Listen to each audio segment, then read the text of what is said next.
And we're good. Well, all right. I'd like to thank everyone for coming and for inviting me here at the American Association of Behavioral Scientists. My name is Dr. Roger Roots. I'm with Lysander Spooner University. My topic today is a post-Trump reassessment of campaign finance reform advocacy. And after I submitted the abstract and the paper for this conference, let me just say that a lot has happened in this analysis of how Trump won the election. Of course, there is this overarching question, an overarching topic. Does money buy elections? Of course, we're all aware there's an immense campaign finance reform movement in the United States that proffers the question, or at least proffers, I think, even the idea that money really buys politics. Let's just look into this. Since the Citizens United decision in January of 2010, that was a decision by the Supreme Court which struck down some campaign finance laws on First Amendment grounds. And it created a huge uproar and it really emboldened and empowered the campaign finance reform movement.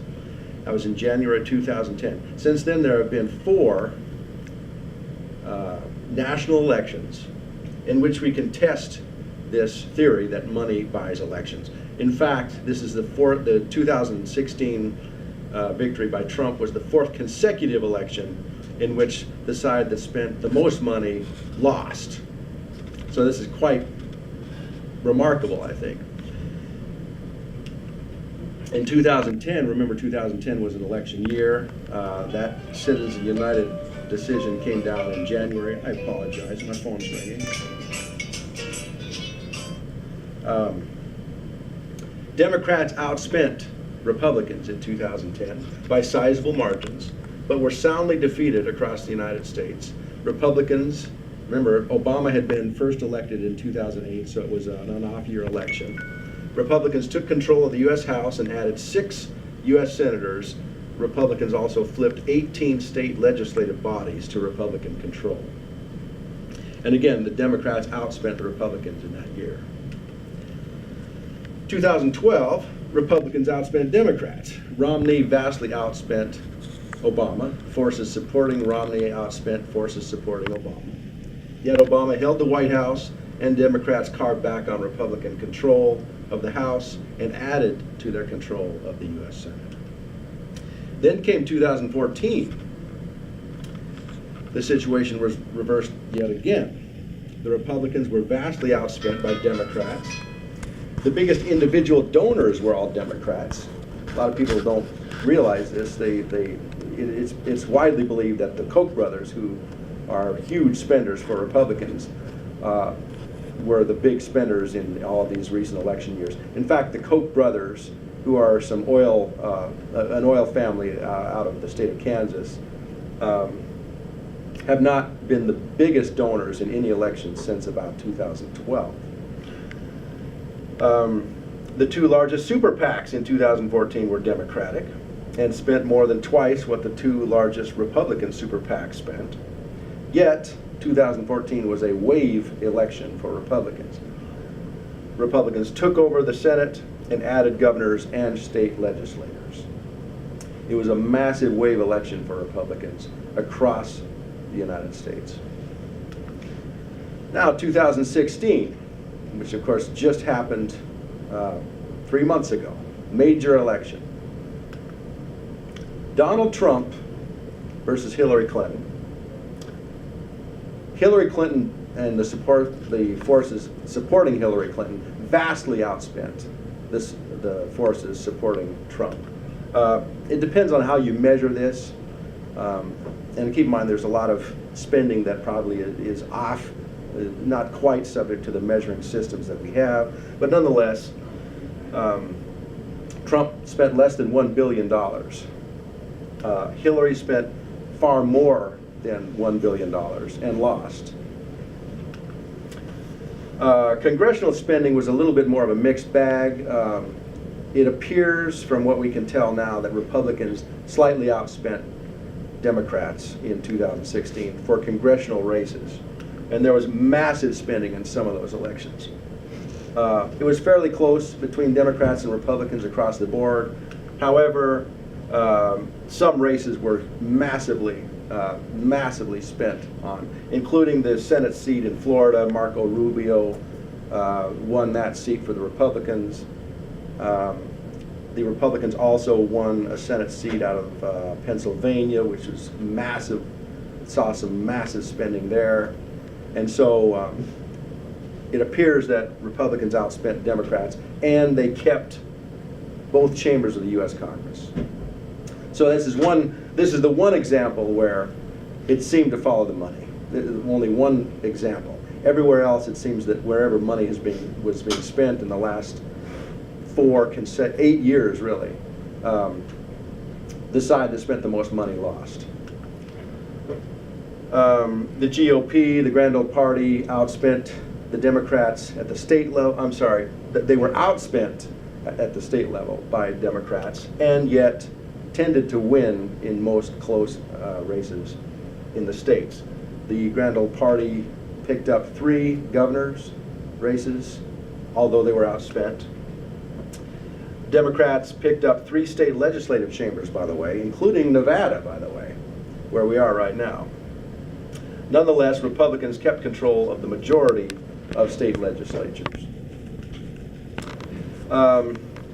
It is not widely reported that most of the largest donors are Democrats. They spend money only on Democrats. This is not widely reported. We receive a lot of information about big spending Republican donors, such as Sheldon Adelson, who lives right here in Las Vegas, who, by the way, is the only one of the top 5 who spends massively on Republicans.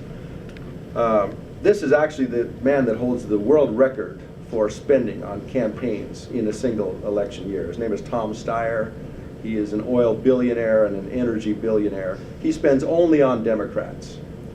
He holds the all-time record in 2014, demolished all records for political spending.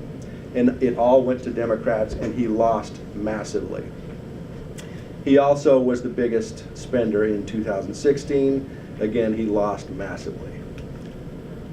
So, how do we explain this? This is the big question. After I submitted my paper for this conference, a lot has happened.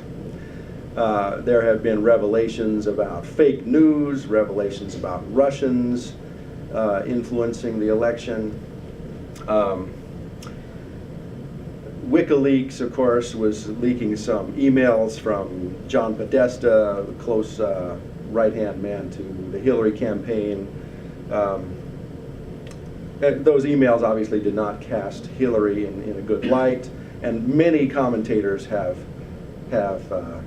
pinned Trump's victory on a combination of factors, such as the FBI's Jim Comey coming out with a statement suggesting Hillary could be indicted in the month right before the election, and the Russian question about whether fake news was this fake news being things that cast Hillary in a bad light, some of those emails that were hacked and disclosed, and claims that it was the Russians who did this. Of course, WikiLeaks and Julian Assange deny that it was the Russians at all. In fact, they are pointing to some disgruntled Bernie Sanders supporters who probably were the source of the Podesta emails and whatnot. The big point, though, from my research, is that money simply does not buy elections. It certainly is a factor, and at a small local level, money can be a major factor. If you're a voter and you're receiving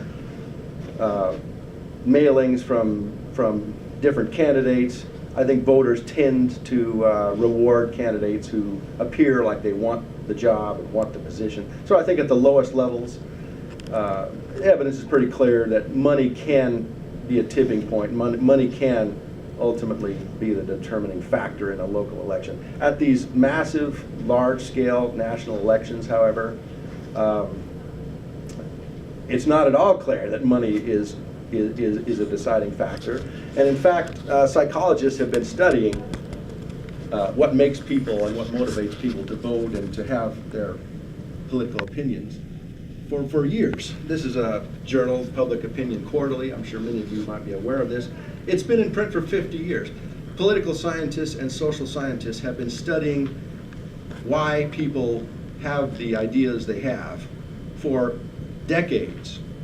And of course, I don't want to summarize it completely, but by and large, money is one of the lowest, it's one of the bottom things on the scale in terms of most people, when they're asked why they vote in a given way, they don't say that it's because of political ads that they saw on television. Rather, their age is a bigger factor, their race is a bigger factor, their gender, their religion, their religious attendance, their religious denominations. All of those factors have much, much more to do with the way people vote than with the amount of ad spending that they are subjected to. And so there is this movement which we're all aware of. Bernie Sanders, of course, is a major player in this movement, and there have been many others, mostly from the let's just say the progressive side of the aisle. And they will go on making these statements that the billionaires are controlling the elections, money is controlling the outcomes, and it's simply not true. It's certainly less than true. And there's a massive movement to overturn the 2010 Citizens United decision by the U.S. Supreme Court. Again, that was a First Amendment decision. There have been votes in the U.S. Senate and in Congress to repeal parts of the First Amendment, just to overturn the Citizens United decision, just based on this notion that money is some kind of a controlling factor in politics. And clearly my research shows that it is not. You'll see these kinds of claims as well. U.S. campaign funding is a type of bribery or a type of corruption. Keep in mind that most of the people who are pushing this idea or conception, what they really mean by U.S. campaign funding is funding by the private sector. Of course, the government is spending massively on messaging, but that kind of messaging is never subject to campaign finance laws. I make the argument that every claim of the campaign finance reform movement is actually untrue. Every single claim, untrue. I've been studying this fairly intensely since the Citizens United decision came out. Spending, obviously, as I've shown, is barely a determinant of any election, and if it is of any election, it's the elections at the most local levels. Also, it's not true to say that it's a bipartisan movement. Frankly, the movement pushing campaign finance reform is the pro-government side of things. They want to eliminate the business sector from having influence, but while doing nothing to eliminate the government sector from having influence. The alleged neutrality of government as speaker. Of course, government gives messaging, and it is overwhelmingly messaging that promotes an agenda of more government, more powerful government, more spending for government. And First Amendment implications here. Folks, people are lying to themselves when they say that there is no First Amendment implications to an agenda that would actually amend the Constitution so that government would have more control over spending on pamphlets, spending on brochures, spending on ads. We are lying to ourselves if we say that that has no First Amendment implications. Finally, dark money.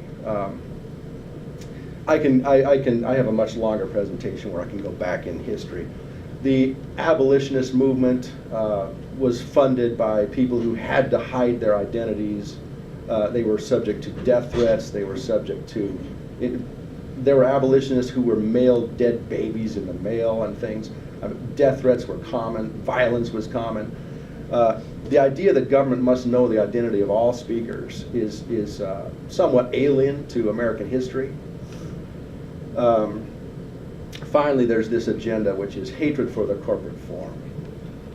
The corporate form is the business model for the little guy.